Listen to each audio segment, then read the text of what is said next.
My tripod is up really high, but this is as short as it goes, so I can't fix it. I don't know what to do about it, so we're just kind of going with it. Also, it's kind of hard for me to put up a video right now because some wannabe rapper called me fat and ugly on Twitter yesterday, and like, I know everyone's like, oh, don't let strangers get to you. Like, apparently he followed me, so he must have known what I looked like, but it really affected me because I know I'm not fat, but I've been struggling with my weight, so that really sucked. And so it's kind of awkward to put up a video for all the world to see, whoever's gonna watch it, because anyone could think anything about me and they wouldn't care telling me. So but I hold my comments for review just in case. So really, you don't have anything nice to say, honestly, just leave me alone because my mental health can't really take any more of that. So so I want to talk about the SAALT cup. I bought myself the soft cup, and this is what it comes in. And when you first get it, you'll see the cup down here. I have mine out right now, but there's some information in here that I'll get to later on. And then this is like the little pouch that it comes in. You open it up, and this has been cleaned. It has been sterilized in boiling water as well, so yeah, but this is my little gray SAALT cup. There's cat fur on it because I have pets. But yeah, and it just fits here, and I don't throw away the box because this is a good little spot for it. But before I wanted to go over my review, I decided to go over benefits and some kind of maybe disadvantages that people might have when it comes to a menstrual cup. So let's get right into it. So a list of benefits that, you know, I was seeing online, and plus ones that I already knew, are obviously the biggest one is that you're not creating as much waste when you switch to a cup. There's latex and all silicone options, so if you're allergic to latex, then you have the option out there to get an all silicone one, so that's always nice. The cost. I know it seems kind of pricey at first to buy one. I think, oh, I don't even know how much I paid. I got mine from Amazon. I think it was like $20-something, maybe $23. But when you're comparing that to how many tampons or pads you're going to buy, like every month, if you're buying new ones every month, or even every other month, like seriously, in a year, it's so worth it because it's like, well, I paid $23 or however much you paid for your cup, and that's going to last you several years, so it's obviously much cheaper. Another benefit is that your vaginal pH and the bacteria that should be there is going to stay there with the cup, because if you're going to wear a tampon, it kind of absorbs it all, and it always runs the risk of changing your pH. Another benefit is you get so much more time before you have to change, you know, before you have to take it out and clean it. And this was especially true for me, and I'll get into that later, but yeah, you can go up to 12 hours, but honestly, I think I could have gone a little more, but I wanted to change it, you know, so. I was reading online on a few like medical type of websites. They were claiming that intercourse is possible with a cup, and I just, based on my experience, I don't think it's possible at all. So I don't know if I'm putting it in wrong. I don't think so, because it worked great for me, but I don't see in any way how it's possible. So those are most of the main benefits that I saw. Cons, or maybe a disadvantage or something that you're gonna have to think about before buying, is that when people say that there's a learning curve with these, they're not kidding. And you have to be comfortable with your body, because for me especially, I'm not extremely familiar with my body right there. Inside, I mean. And so when I was buying this, I was like, okay, they're saying to check the position of your cervix. I don't know. I don't know if mine is like lower or higher. I don't really understand that, and I don't know how to check. I tried, but I don't understand that at all. So, but you definitely have to be comfortable with your body, because there's a chance you might be up there fishing around trying to get it out. Another disadvantage is there's always the possibility of a mess when you take it out. I didn't have an issue with that because I did it right over the toilet. Like, I just kind of this is weird to talk about on the internet. I spread my legs open and I, reached down there, and I was able to just dump it out right there. So when you're buying online or even from the store, you might not be buying the correct size for you. So you might have to buy another one to see if it fits better or if it works better with your body. Removal issues. Yes. There's things to be learned when it comes to removing, because what the instructions told me and what I was seeing online was not the way that I was able to remove mine. So, who knows? You just have to learn on your own, I guess. Maintenance. The maintenance for menstrual cups, I think, is pretty simple, but some people might not feel comfortable doing it, I guess. I was rinsing mine in between when I was changing, just to kind of, get the blood out, and I would rinse it off, dry it, put it back in, and then at the end, you boil it in water. And then also when you do first buy one, they recommend that you boil it first before you use it too. So I did do that. It's just the boiling part that's tricky, but I guess you can also do it in a microwave. So I wanted to kind of go over, I have a little book here, by the way. I was looking online at they're called Gendered Innovations. They were doing case studies based on menstrual cups and their impact on the environment. And I have never heard of them before today. So I was just trying to gather some info. And what I found was, obviously, are they good for our environment? That was the question. And it's estimated that 49.8 billion disposable period products, tampons and pads, plus packaging, ends up in landfills. I think that's per year. And on average, they'll cost the U.S. consumer around $3.1 billion per year. And study was done to find the impact of switching to a cup. They found that a menstrual cup user will only need between 4 and 32 cups in one lifetime. And I think that depends on age, but they weren't clear about it. They aren't biodegradable, but if you take it to a specialty recycling center, they can recycle it, I guess. So that's what they said. I don't know how true that is, but there you go. And then obviously there's no mechanical harm to the vagina or cervix. And then I know something that people worry about is leakage. And during the studies, leakage was shown to be either similar or less than your average disposable products. And then they had a cool little graph to kind of compare brands. And the brands they used were, I think this might have, I've never heard of this brand, so I don't know. It's O.B. tampons, and then Tampax, and then non-reusable soft cup. I don't know what that is. I honestly didn't, I forgot to look it up, but the brand is called Soft Cup, and it's non-reusable, whatever it is. And then the Diva Cup. Their study found that Tampax has the heaviest potential to the global warming impact. The Soft Cup brand came in second, and then O.B.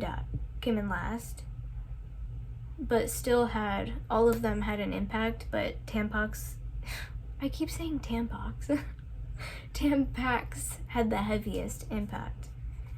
And then Diva Cup was next to none.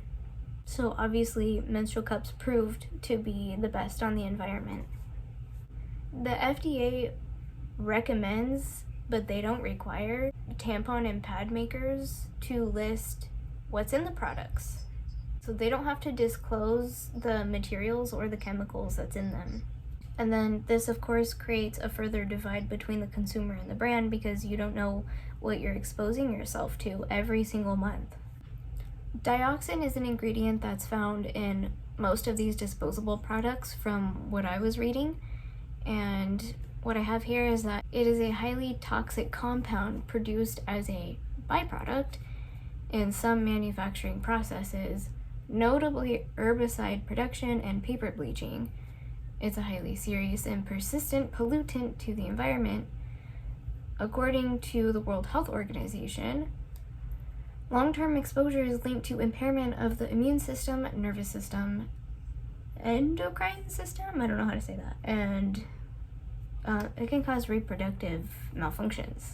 So, not very good. I mean, you're sticking something with that ingredient up there for like a whole week every single month.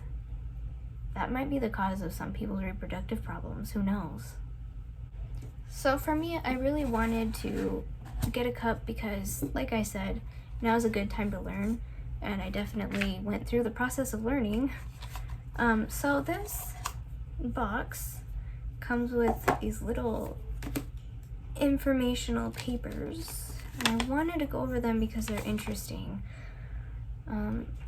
20 billion plus menstrual products are disposed of annually, like I said. One SAALT cup diverts 3,000 tampons and pads from landfills, because one cup lasting 10 years is about 300 tampons a year. It can save you around $1,500. There's obviously no toxic chemicals because a SAALT cup is made from medical grade silicone, is BPA free and latex free. So again, if you have a latex allergy, then the SAALT cup would be a good way to go. In developing nations, millions of girls and women miss school or work because they don't have the proper menstrual products, which is pretty sad. In East Africa, most girls miss 20% of the school year because of their period, and many drop out because of it. And obviously having a cup can really change that, which is nice. And all of that information is very useful because with every cup purchase, they donate one to a developing country to women and girls who need it. So one of the biggest reasons that I wanted a cup is because Samantha Ravenel, if that's how you say it, I've been watching her for a long time, and she was doing the cup reviews about, you know, she was buying several different brands and trying them and then reviewing them, and I loved them. I was just like, I work at a school, so my bathroom breaks are like, they have to be less than 5 minutes. Like I have to go to the bathroom and I have to be out immediately. So it's like, I can't really learn how to use a cup at work. So that's why this was a good time to do it. And I remember her talking about how she got a SAALT cup, but she got like the original one before they came out with the soft version. And this is really soft, honestly. I remember her talking about how hers was like kind of dense, and she thought it felt kind of, I guess, thicker than her Diva Cup. And she liked it at first, but then she was talking about how it just like, it wasn't working out for her anymore. So then the duration of that cycle, she went back to her Diva Cup. And I thought it was interesting because when she was talking about how they came out with a soft version, that was when I was like, oh, I should try that. Because I remember it wasn't the SAALT cup, but it was a different one. And I remember her talking about how one of them was like pushing up against her bladder inside, and she felt like it gave her like a bladder infection, or at least discomfort. I haven't watched that one again, I don't know, but I am prone to bladder infections and UTIs, so I didn't want to take the risk. I went with the softest one available that I knew of, and I ended up with the soft one. That's how. So she was talking about how it's real modern looking and compared to her Diva Cup, and I've never had a Diva Cup. This is obviously my first cup, but I do agree. I really like everything just feels kind of sophisticated, you know? And she was talking about how the bag to the other one felt like 90s preteen, and I wouldn't want something like that at my age either. So they have small and regular sizes, by the way. So they have the small and regular in the original, and then small and regular in the soft version too. She was talking about how it was comfortable for her at first, and that it felt like nothing. And the first time that I put it in, the very first time, I felt it, and I was feeling this part. So then I thought that it was not up as high as it should be. I fixed it, which took some work, and I'll get into that after. But it does work for me with it being so short. Because I've seen the Diva one in her video, and I've seen them in the store, and they're like real long. I don't think that would work for me. She was saying that, but because it was short, she had to like really get up in there and like find the base and everything. And yes, I think everyone who uses this can agree. Like I said, I had to go fishing for mine, okay? I don't know how else to describe it. You have to really get up in there. Because they recommend that you break the seal, and that wasn't working for me. That wasn't my experience at all. Oh yeah. She said that there's an intense suction too, and I do agree with that. There was. And because of that, I couldn't do the whole, oh, I'm gonna grasp the bottom of it and break the seal. Yeah, I couldn't do that. The suction is very strong. She was mentioning that her cervix was like smaller than the diameter of the cup, and that was definitely my case. I don't know how other girls do the recommended way of insertion, but for me, I'm gonna have to show it. So I would do the whole fold like this. I think they call it the C fold or taco or something. And the issue with that is once I did the fold and I went to put it in, if I kept pushing in, it wouldn't open up. Because of the way my body is built, it stayed like this inside and it wasn't opening up. And then because of all of that, she was talking about how it takes a while to remove, and I do agree. It takes a while. Even when you get the hang of it, it takes a few minutes. She was talking about how, yeah, the twisting thing. So they talk about, oh, once it opens up and then it's in there, twist it to make sure it's suctioned. I couldn't twist mine at all. I don't understand how you're supposed to twist it, because I would get like my fingers on it and then I would try to twist, but it just wouldn't move at all. So I figured there was a suction and that was that. And then she couldn't get it to feel comfortable anymore. So I don't know what happened with hers. She said that she tried to pull it out, just went straight for it, and you're not supposed to do that. I'm going to talk about my experience because mine, I feel like, is very different, because every piece of advice that was given to me about how to remove and insert was not the way that it works for me at all. So when you go to put it in, obviously, like I said, this is the fold, and it's supposed to open up inside of you, and then I guess you can just fucking leave it, but that's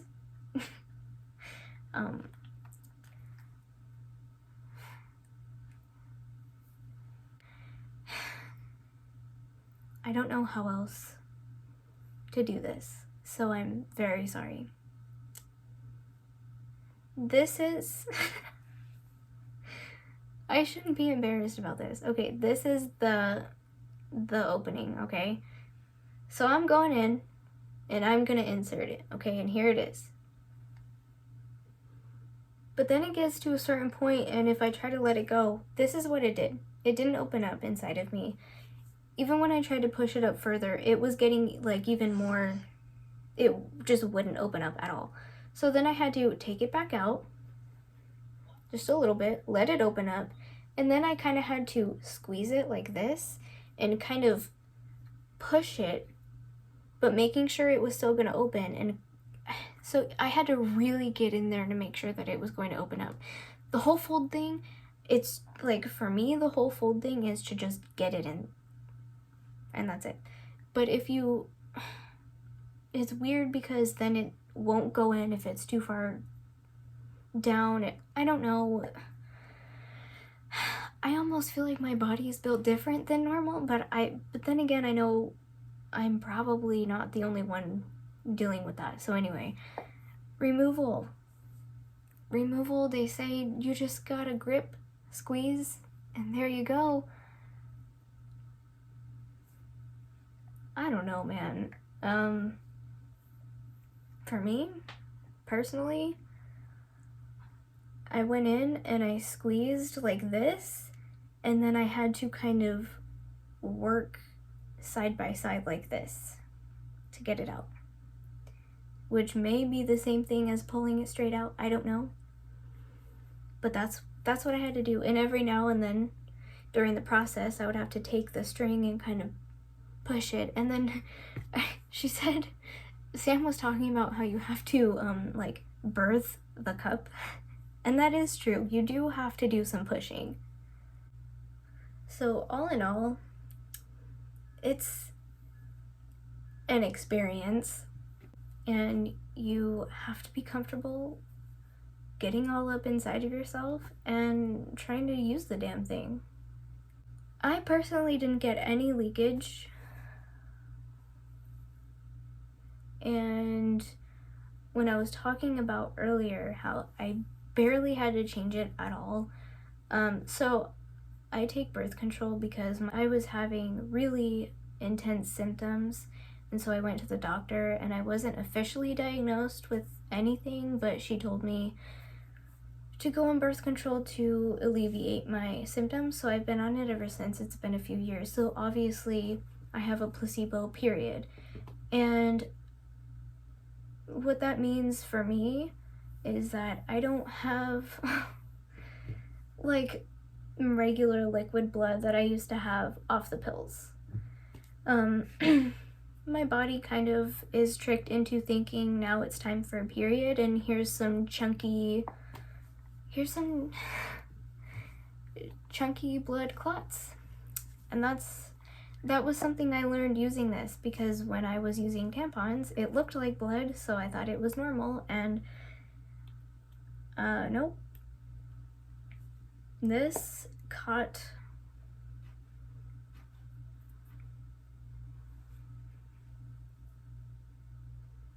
chunks of blood. So anyway, the cup wasn't full at the end of my 12 hours, but I didn't feel comfortable leaving it in that long, because I was like, well, it's been 12 hours, like I can change it for the next 12 hours, and yeah. But overall, I really did have a good experience, other than trying to learn how to put it in. It's still tricky for me, I will say. I'm gonna have to keep learning ways that's easier for me to put it in, but the removal was okay. The removal wasn't painful. And then of course it's worth it in the end, because you're saving so much money and you're not contributing to so much of products being taken to the landfill. So you do feel kind of good about it. And also I just want to say that there's no smell either, and as long as you're putting it in and you feel secure, check for leakage, but I feel like 9 times out of 10 you'll be okay. So yeah, I think overall it's worth it. And that is all I have to say about my SAALT soft cup. So yeah.